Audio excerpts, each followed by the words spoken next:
দলীয় শৃঙ্খলা ভঙ্গের অভিযোগে নন্দীগ্রামে দুই বিজেপি নেতাকে সাসপেন্ড করল শীর্ষ নেতৃত্ব। উল্লেখ্য, গত 6 মার্চ মহেশপুর বাজার সংলগ্ন হরি মন্দির প্রাঙ্গণে তৃণমূল কংগ্রেসের সভা শেষ করে বাড়ি ফেরার পথে প্রহত হন তৃণমূল কর্মীরা। অভিযোগের তীরে ছিল বিজেপি। শনিবার তমলুক সাংগঠনিক জেলার সাধারণ সম্পাদক মেঘনাথ পাল, কৃষ্ণেন্দু মণ্ডল ও গোপাল প্রধান নামে দুই বিজেপি নেতাকে দল থেকে সাসপেন্ড করার কথা ঘোষণা করলেন।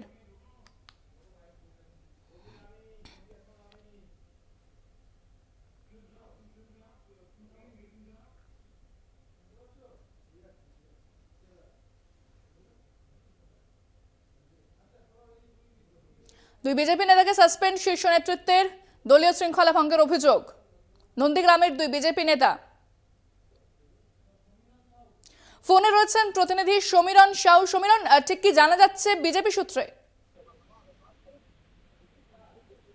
দেখো ইন্দ্রাণী, যেটা বিজেপি সূত্রে আমরা জানতে পারছি যে গত 6 তারিখ নন্দীগ্রামের গোকুলনগরে মহেশপুর বাজার সংলগ্ন এলাকায় যে তৃণমূল কর্মীদের বিরুদ্ধে মারধরের অভিযোগ উঠেছিল, সেই মারধরের অভিযোগ কিন্তু তৃণমূল কংগ্রেসে দায়ী করেছিল বিজেপিকে।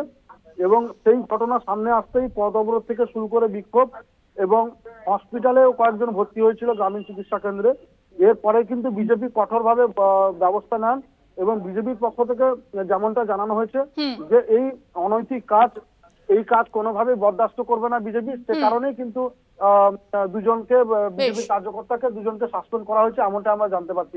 ধন্যবাদ সমীরণ।